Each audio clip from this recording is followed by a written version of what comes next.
Tonight, we're exposing Hezbollah's financial network and how Hezbollah uses it to fund its terrorist activities. 7 Israelis have been arrested on suspicion of spying for Iran. Israeli prosecutors say they carried out 600 missions for Tehran. Israel's state attorney says the suspects gathered intelligence on sensitive military and infrastructure sites, including the Golani Brigade base. 4 Israeli soldiers were killed in a Hezbollah drone strike there just last week. Elijah, can we now link the Golani base attack, which killed 4 Israeli soldiers, with this intelligence gathered by these spies for Iran? We can, because Iran is collecting information against Israel that is considered as an enemy, and Hezbollah, an Iranian ally, is engaged in a war against Israel. Therefore, any small piece and bit of information is useful in this war to attack Israel and to make sure that also Israel suffered the damage that Lebanon is suffering, and also Hezbollah. And when you look at the details of what has been revealed in terms of what the spies managed to obtain, photos, videos of many of the Israeli Defense Force bases around the country, their ports, energy infrastructure in Israel, all while the country was in the middle of an active war. How massive a security breach is this?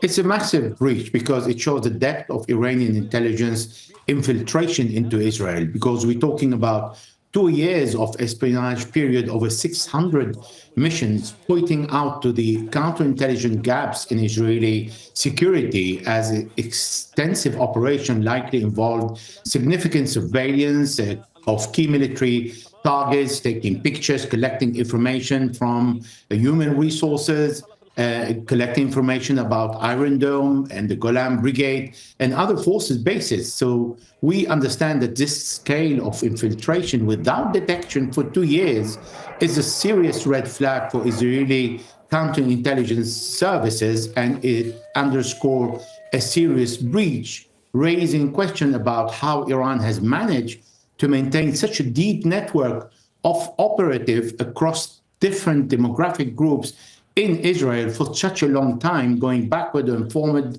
and delivering a vast amount of information throughout these 2 years and 600 missions that were commissioned.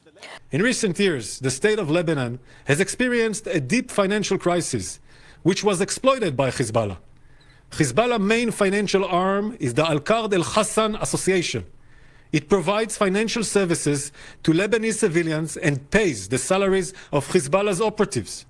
Al-Qard Al-Hassan, which violates the international law, is sanctioned by the United States and other Western countries. Hezbollah's financial network is based on 2 main sources of income: money from the Iranian regime and money from the Lebanese people. Iran's Quds forces transfer money to Hezbollah from Iranian oil sold in Syria. Iran also sends suitcases of cash and gold by planes to the Iranian embassy in Beirut, and then directly it goes to Hezbollah. Hezbollah has also built factories in Syria, in Lebanon, in Yemen, and in Turkey that provide income for its terrorist operations.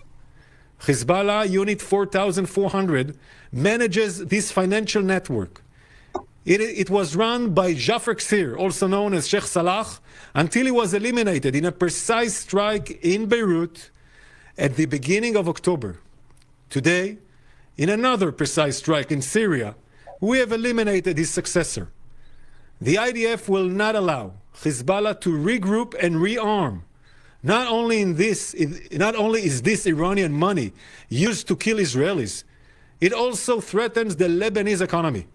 As Hezbollah continues to smuggle Iranian money into Lebanon in dollars, it devalues the Lebanese pound, making the economic crisis in Lebanon even worse.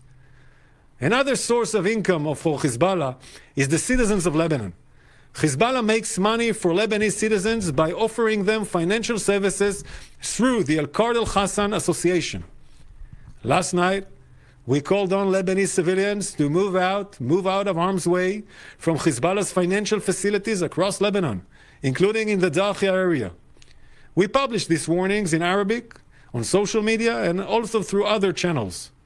The Israeli Air Force carried out a series of precise strikes on these Hezbollah financial strongholds. One of our main targets last night was an underground vault with millions of dollars in cash and gold. The money was being used to finance Hezbollah's attacks on Israel. This vault was deliberately located under a residential building. Our strikes will degrade Hezbollah's ability to finance its attacks on Israelis. Tonight, I am going to declassify intelligence on a site that we did not strike, where Hezbollah has millions of dollars in gold and cash. In Hassan Nasrallah's bunker. Where is the bunker located? Directly under El Sahel Hospital, in the heart of Beirut, in the Dahia. This is the hospital. From both sides you can see an entry and exit. Those are entry and exit tunnel shafts from the underground bunker. The entrance is located in the Al Mahdi building, and the exit is located in the El Sahel Center building. This is the bunker. It contains rooms, beds, and infrastructure for long stays, and the ability to direct combat from underground. Hezbollah built this bunker directly underneath this hospital. There are hundreds of millions of dollars in cash and gold inside the bunker right now. I'm calling on the Lebanese government, Lebanese authorities, and the international organizations. Don't allow Hezbollah to use the money for terror and to attack Israel. The Israeli Air Force is monitoring the compound, as you can see. However, we will not strike the hospital itself. I want to emphasize, we are not at war with the people of Lebanon. We are at war with Hezbollah, and we will continue to operate against Hezbollah so that the residents of northern Israel will be able to return to their homes in safety and security. The Shin Bet now saying they have stopped a fifth assassination attempt in just a month to be carried out on behalf of Iran. We've learned that 7 people from East Jerusalem have been arrested for reportedly plotting attacks on a senior scientist and on the mayor. Israel police saying they've uncovered an Iranian network that is actively recruiting Israelis for terror missions. You know, this is not the first time that Iran has tried to recruit Israelis to carry out their dirty work, so to speak, and you do have these assassination attempts. So I want to get your thoughts overall on that situation, hearing that 7 people have been arrested there. Yeah, it's a very interesting phenomenon. It started several years ago, but it's been intensifying since October 7th, 2023, as Iran is trying to make inroads into Israeli society and actually use, plain civilian Israelis to carry out missions that would strike in the heart of Israel, would take out Israeli officials, would perhaps pass on information to Iran regarding army bases, regarding, how